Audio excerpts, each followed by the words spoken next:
Welcome to the Invisible Agent Podcast, the show for insurance agents ready to go from unknown to unstoppable, where visibility, strategy, and real-world execution meet. Hosted by Dave Cheatham and Mike Sorensen.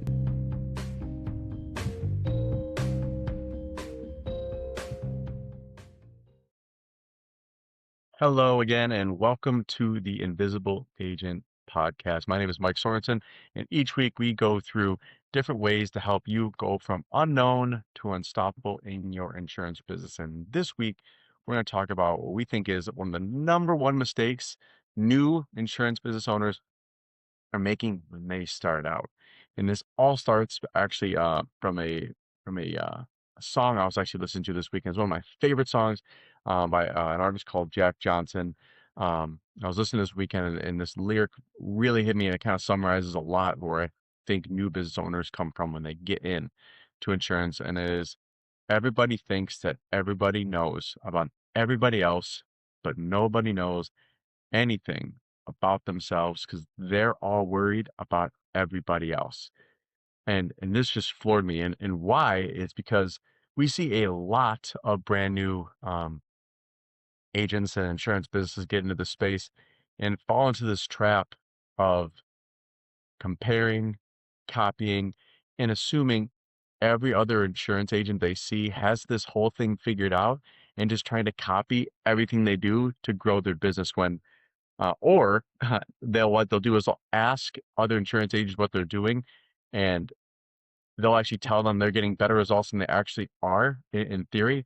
And what actually happens is that person they're asking is telling you these results that aren't really happening for them because they're also worried about what everyone else thinks about their business as well.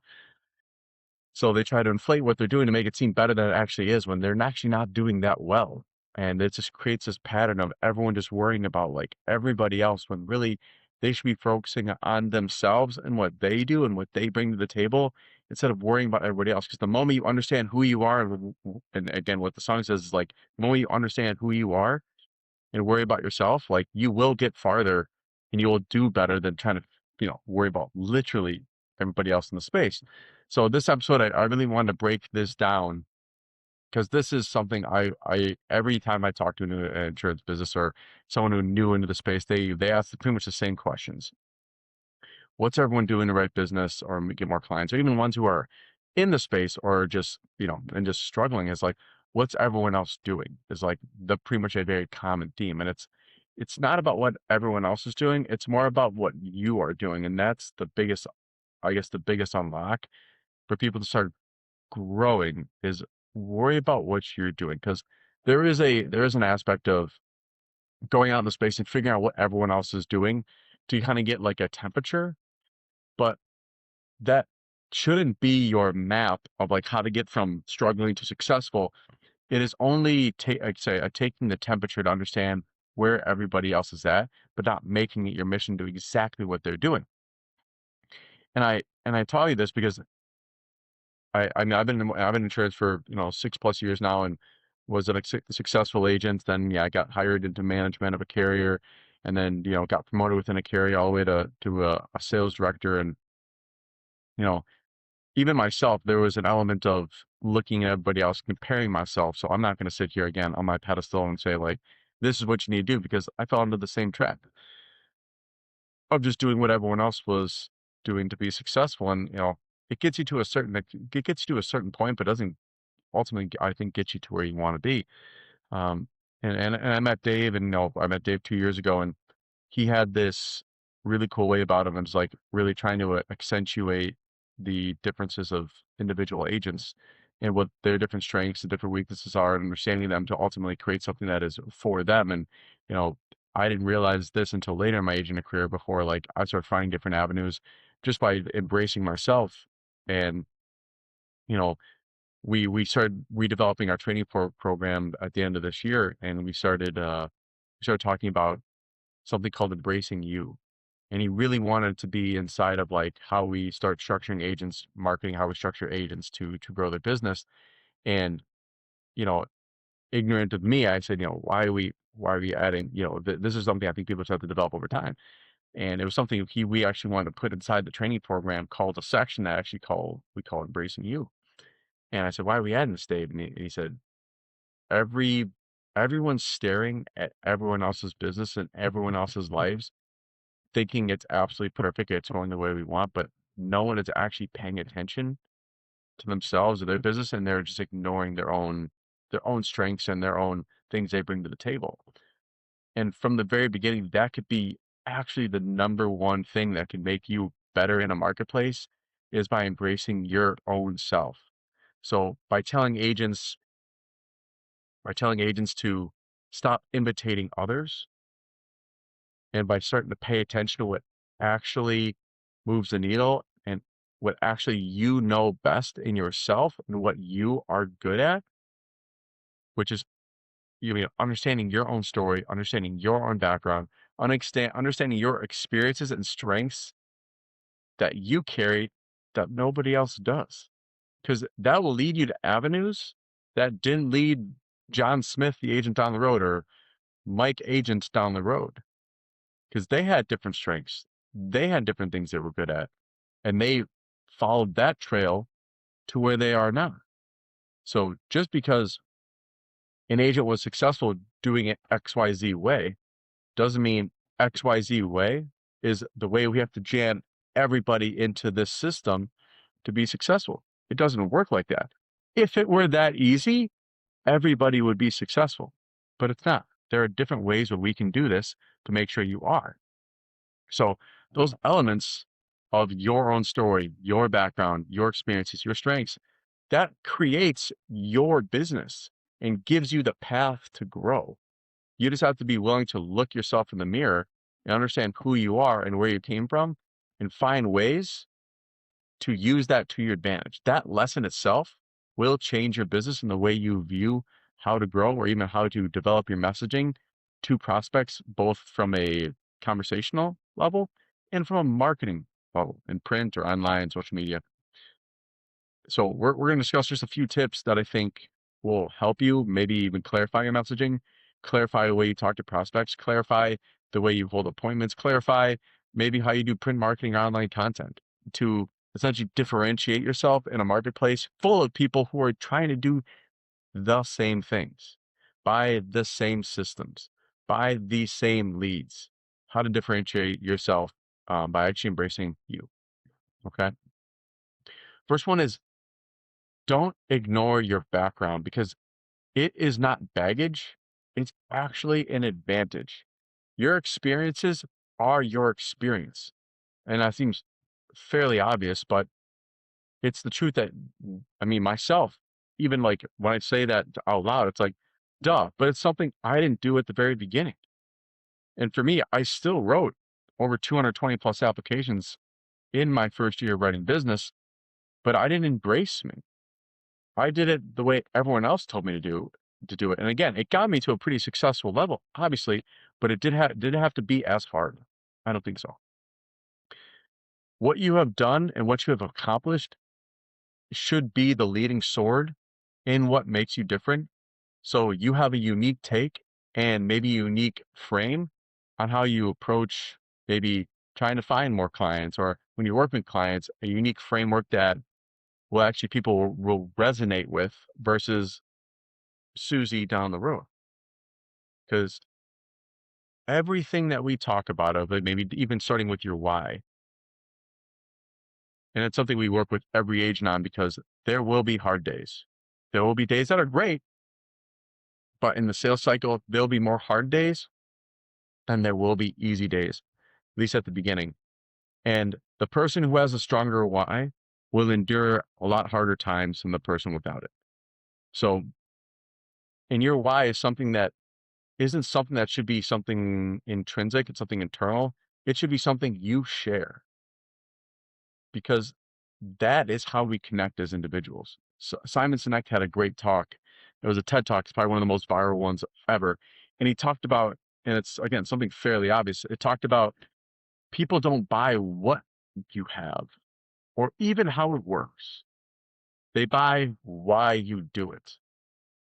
Because ultimately they can do their own research and just buy that product by itself. Like if you're a Medicare agent, like they could go on Medicare.com and sign themselves up, no problem. want to work with an agent because they want a relationship. They want someone to help them. They want the service, right? So when you're looking at developing your why, you want to make sure it is strong enough. That doesn't include money. You want to make sure it's strong enough that if you said it to a group of people, you said it one-on-one, people, or it's gonna attract, it's gonna attract people to you and it's gonna push people away, which is okay. But your why should be something that should be a leading sword for people to connect with you so they understand who you are and why you do something before they may even talk about product. Because if there's someone I'm sitting down with, a salesperson, or if it's someone that's, a financial advisor, insurance guy, uh, maybe they're selling Louis Vuitton bags, it doesn't really matter. If I connect with them on a deeper level by further than a sale and, something, why they do something, or maybe something we have in common or something we have an alignment with, I am more likely to follow that person or even maybe buy from that person than the person who I have zero things in common with, maybe really don't have a lot of similarities, maybe don't align with why they do things, or maybe they just not someone I really want to work with. Now, from an agent standpoint, if I'm working with somebody who has a deep connection and a passion for service to helping seniors, for someone who got into this because they heard they can make six figures residually, who's the person you'd rather work with? I mean, I get we're here all supposed to make money, but if your leading sword is the service and your passion for seniors, versus maybe you're not talking about essentially why you're here to make money, or you're not leading with that sword, but you're just not talking about anything like that. And tell me what situation that person who talks about how they got into this because they wanted to serve seniors, they wanted to help people, and they have a deep-seated passion because they saw people get taken advantage of, or the system, or list out reasons as to why you got into this. Just by talking about why you got into this, as long as it's not something about where you're just money-hungry person, this levels you up compared to literally everybody else from the get-go, right? So embrace that, because it is not baggage. It's something that will actually make you more of a, again, in the sea of really plain Jane insurance agents, like, it will make you look better and it will give you advantage in the sale. Your upbringing, your past careers, your failures, your hardships, your successes, they will shape you and how you will connect with people. For example, myself, when I got into Medicare, I was 24 years old. I was a millennial trying to sell to people who are 65, telling them what to do. That is, looking at objectively, that is an extremely hard hill to climb. One, I'm 24. I barely know what I'm doing myself at the time. Number two, I was a millennial, which, if any one of you who are listening to this are a millennial, you know that we don't have a very good, the optics aren't good on our generation. And if you're someone outside of millennials, looking at millennials, you can probably agree, like, yeah, sorry guys, you don't have a very good look when it comes to a generation, not a very good generation. So, and I'm also trying to sell to seniors who have much more life experience than me. How could I use what I used to do in my past, my success, my failures, my hardships, to shape the way I can connect with them? Because ultimately, there are people that have failed in my position, being so young, being in the industry, that didn't know how to connect with people, maybe didn't know how to sell, maybe didn't know even how to get in front of seniors. So one of the unique things that I came from was, if anyone's familiar with the restaurant Olive Garden, cool. The biggest, a huge population of people who go to Olive Garden are generally two categories. It's families and it's seniors. We had a substantial amount of senior population down at Olive Garden. So when I was in college and I was waiting tables full time a week, I mean, I'm seeing hundreds of seniors a day, serving hundreds of seniors a day. So I learned how to connect with them. I learned how they want to be treated. I learned how to gain respect. I learned how to be polite. I learned how to be kind. I learned how to pull information, how to connect with them on a deeper level than just, here's your pasta and sauce. So that gave me a unique perspective on connecting with seniors that not a lot of people had, because I got to talk to them every day for like 4 years, like hundreds and hundreds of tables a week, to be able to get that perspective. So when we say use what you did before, to figure out a way how to use it to your advantage? I definitely did. Because when I went to a home and talked with a senior, I was extremely comfortable. And when I talked with seniors at Olive Garden, I understand what a lot of crap they're going through. I heard this Medicare thing when I was serving tables. Those things they were struggling with. It was finances. It was money. It was how long are they going to live? Are they going to have enough money when they pass away? I heard all those things. So when I knew about connecting with seniors, about once I understood the Medicare part, I already understood a lot of their pain points. I knew how to speak to them before I really even knew how, yeah, Medicare even worked. So those past experiences you have do play a role in what you're going to do going forward and can shape the way you connect with them. When it comes to like failures, hardships, and successes, like my other previous job was at Best Buy. Like I learned how I learned how to sell when I was 18 years old from a supervisor in the lifestyle department, that was called. And he told me, if you don't know it, fake it till you make it. And in the meantime, read all the tags and all the products and learn what it does. That was my sales training.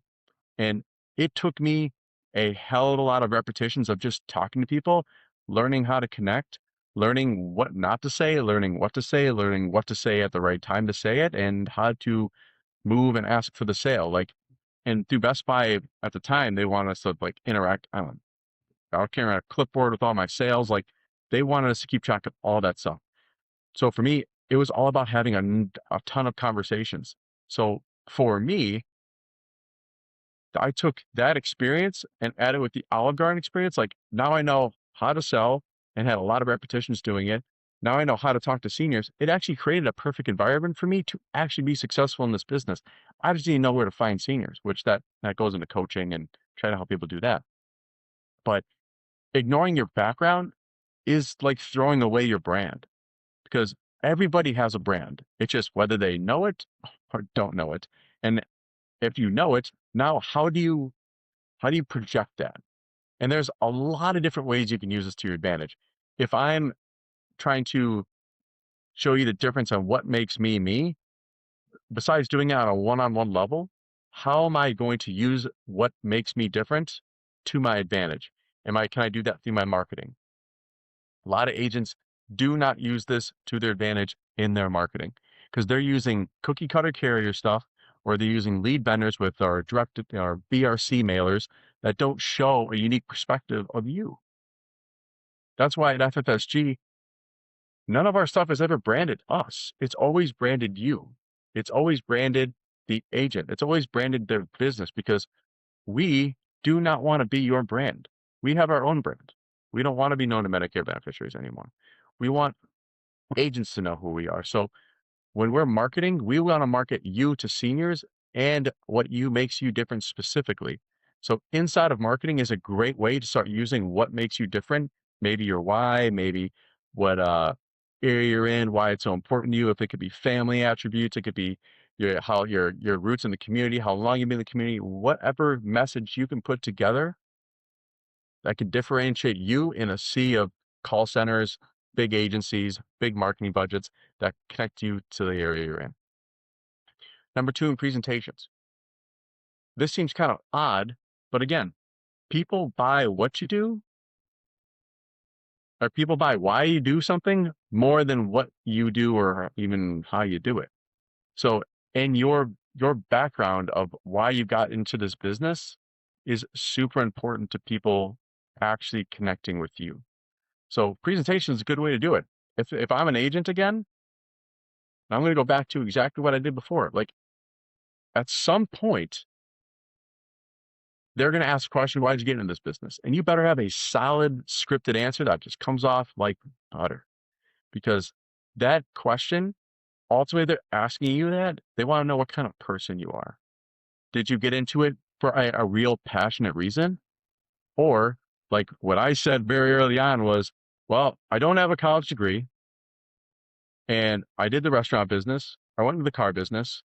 Now I'm in insurance. So I went into the three industries that people are successful in when they don't have a college degree. This was my last job. Like I literally said that out loud once. And, luckily enough, like they thought it was funny and they still wanted to go forward and actually work with me. But that could have easily backfired. So in presentations, I'd be like, once you're building rapport with them, like they're understanding a lot about you, just like you're understanding a lot about them. And these unique qualities that you bring to the table will come to the forefront at some point because they're going to ask you, why'd you get in this business? Do you have family? Like, and you can even share, like, they might even ask, like, what'd you do before insurance? Like, these are things you should be using in your presentations, especially your why, because that is an easy connection point that if it's done right, people can connect with on a great level. Networking as well. And I'll lump in content as well into this last one. Networking and content. For those of you who are online not making content, you are missing the boat exponentially on your visibility in your market. And especially if you have a strong message, you have a strong background of understanding what your strengths and weaknesses are. And if being in front of a camera and public speaking is one of those strengths, and you have a very strong why, man, you have an opportunity to seize your area more than everybody else by a long shot. Because there's a lot of Medicare businesses out there that are not visible online, and even more that are not even making content. So that'd be something very important. But another areas you can do is from a networking perspective. If you're networking with business owners, if there's centers of influence, if you're going around working with CPAs, financial advisors, property and casualty agents, like, you want to understand why they're in the business, and they're going to want to understand why you are in the business. And I'll tell you right now, if money's the first thing out of your mouth or out of their mouth, you're probably turned off a little bit, because we all know it's all implied we're here to make money, but it's how we make money is who is going to be very important, and why you got into the business. So when we're looking at this, and you're looking at, now that you understand what, why, and how you're doing the business, and maybe looking at your background as far as how you want to leverage what makes you different, if that's going to be in marketing, if that's going to be in presentations, if that's going to be networking, you start making content, start talking about why you do this, and share your passion through here. Are there skills that you're learning right now that you learned in your old job that can now help you with this new job? Because again, talking about Best Buy, talking about Olive Garden, those are skills that I developed in old jobs that I brought into my new job. So now that you know all these things about your past and background and how you want to leverage marketing, now we're going to look at skills that you actually learned in previous background or jobs or experiences that you can bring to the forefront to leverage in this new venture, creating and growing a Medicare insurance business, right? Those are probably the two most important things to look at: is how can I share my message on who I am using all the experiences, background, and cultivating a message that makes sense, that people can connect with. How can I share that message? Once that message is shared, what skills do I already have, or what skills do I need to learn more of that I've gotten from previous jobs and experiences that I can use and leverage to grow my business? Again, Olive Garden, I learned to connect with a ton of seniors and learn how to talk to them. Best Buy, I learned to talk to a ton of people and how to sell, what to say, how to say it, and when to say the right thing. Like, that was a high volume number of things that I leveraged when I got into Medicare. So I just had to do the same thing again. Talk to a lot of seniors, leverage the activity that I was doing. Same thing. That was a longer section, but number 2 is audit your life. An easy way to start doing this: audit your life. Put together, like, if you're going to write a biography of yourself, sit down and actually look at your journey. Like, where did you come from? Put it together like you're writing a biography, just like bullet points. And with each new job or experience, success, hardship that you went through, ask yourself these questions: what did I overcome? What skills did I build? And what perspective do I now bring that others probably would not have? Because those questions will start creating this message, or at least you understand what makes you different in a sea of the plain Jane insurance agent. This is going to be your foundation, and to not shy away from it.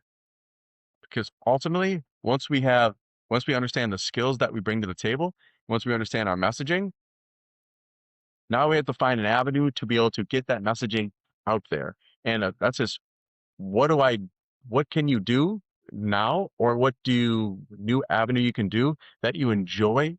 Like, if that's content, if that's direct mail marketing, if that's, if that's doing leads, what avenue can I do to share this message that I actually enjoy doing? So you can do a lot of it and talk to a lot of different people and share it with. Because the more people you share this, your background, share your messaging with, the more that people can connect with you. And that's when you start building a tribe of people to build your business who align with the same things that you align with. Again, not everyone has to agree on every single topic, but I believe there are foundational things that people want to align with to know that we're going to be working well together. Okay. Number 3 is look through the windshield, but don't ignore the rear view mirror. Your business should always be forward focused.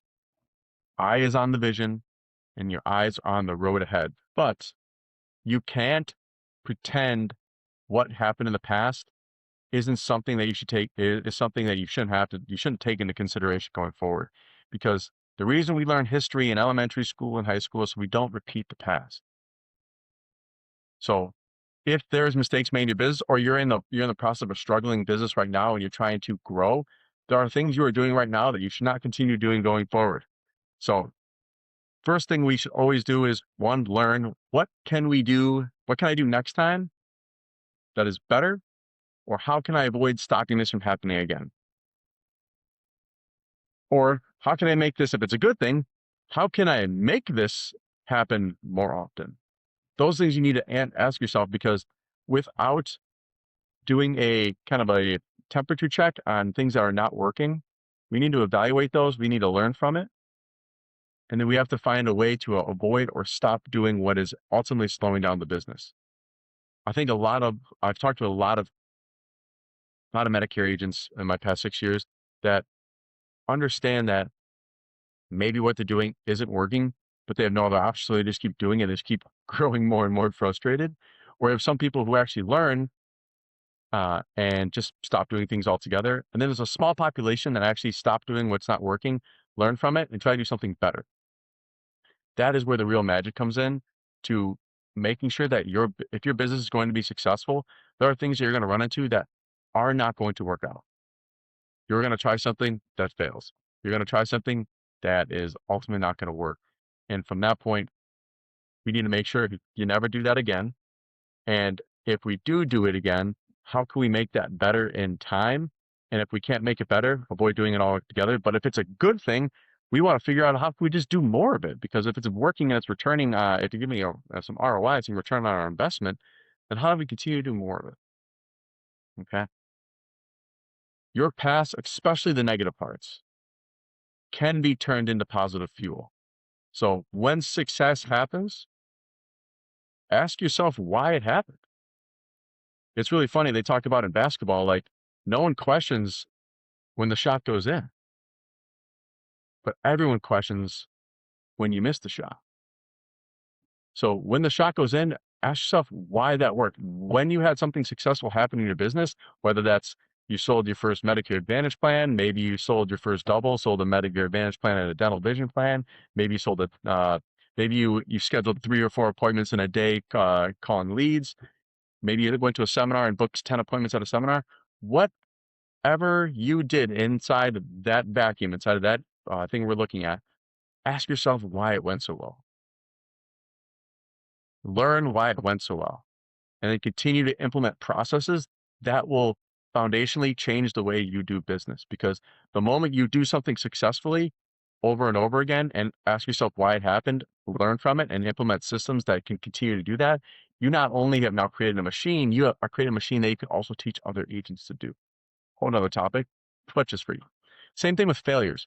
Failures, I think, is obviously more important, because a lot of times we continue to do the same things over and over again, expect a different result, and we just become insane doing so. Failures will happen all the time. Ask yourself why. Learn from it and implement a way that doesn't happen again. Or when you choose to make a different decision in your business, evaluate why things didn't work out in the past and find a new way to move forward. If it's you bought leads before, a great example. There was an agent I ran into who, for AEP, decided to buy some business reply card mailers, right? Spent hundreds of dollars on business reply card mailers to get 46 business reply card mailers back exactly, and made 0 sales on it. If you're an agent listening to that, you have 2 options. Never do that again, right? Or two, if I'm going to do that again, I'm going to have a way to make sure that when I get those mailers back, I have the speed to get back to the client. So I'm the first one who calls them. Two, I'm going to be way more persistent. Three, I'm going to have way better scripting available. And four, I'm going to make sure they're local. Like those are just the frameworks that if I'm calling BRCs, that's what I'm going to do. So if you're in a situation where something doesn't work out, we need to evaluate why. We need to learn from it and implement ways that doesn't happen again. Okay. Number four is probably one of my favorites is lean into you. The greatest mistake new insurance business owners make is trying to fit a square peg into a round hole. I saw this firsthand across a lot of agents. When you try to do something outside your comfort zone, which you should, I'm not saying you should not step outside your comfort zone. When you do so, we have to make sure that we are consistently learning from that. But if you are trying to do something that is against how you want to do business or maybe against your current skill set, where there has to be a ramp up period to make sure you're slowly going outside your comfort zone without being completely overextended and you're just in a bad spot. For example, early on in my field training career, we had an agent, and at the time, this is when seminars were peak, where everyone was trying to do seminars because they were, driving 10, 15, 20 plus people inside a room. Um, you know, inside my thought process at the very beginning was like, hey, if you want to write a bunch of business, you just got to do seminars. It's easy, simple solution. Send out, 500 to 1,000 direct mail pieces out, advertising event. You'll get 10, 15, 20 people in a room. You're golden. Well, guess what? We sent out the mailer. We had about 12, 13 people in the room. I was in the back because I was a field trainer, make sure he was doing okay. Thought we did enough prep.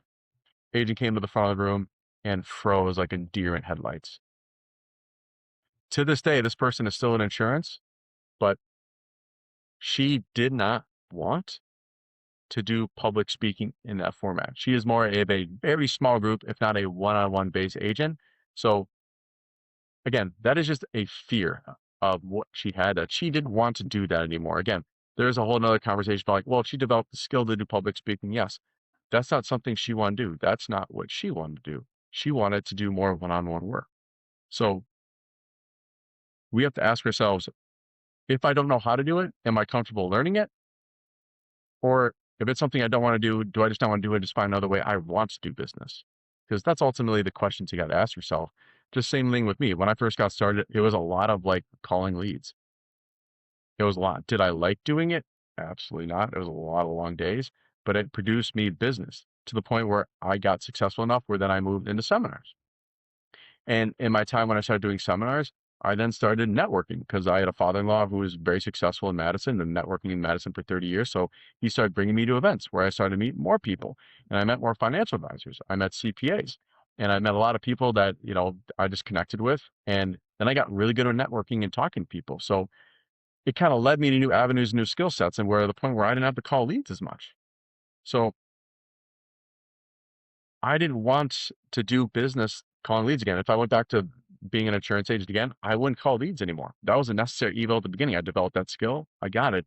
But that's not the way I want to do business anymore. For you, you have to understand which way you want to do business.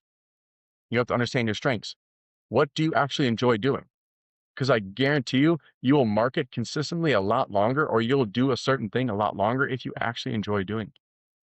Because unfortunately, there's a lot of agents that try to market a way that they don't enjoy doing, but they do it out of necessity. And then that comes into discipline because it's no longer a, is it successful or not successful? A lot of marketing will be successful if we do it long enough, but it's like, will I wake up tomorrow and want to do this? And then your discipline comes into play, and it's, do you have discipline or not to get up and do it, or stay home and stay in bed?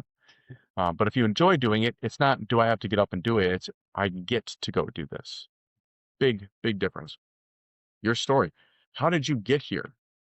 You want to understand, how did you get to this point, and look back on your past to develop that story of how you actually communicated to your audience. Because it's a huge brand builder. Very successful people in the world you probably can tell if anyone you follow on YouTube or even like through social medias, like you look up to, you probably have a good idea of their story and where they came from. Why? Because you probably heard it once and you connected on a deep level. Now you watch much of their content. Same thing here. Your personality. Some of you probably watched this podcast and probably stopped at this point because maybe you just don't like the way I talk, or maybe the speed or cadence I talk, or maybe you just don't like my face. I don't know, but or maybe you just don't like the way I portray information, my personality. And that's okay. I don't I don't dog you for that. That can potentially happen. But everyone's personality is a unique leading sword that will attract and push away certain individuals. And that's okay.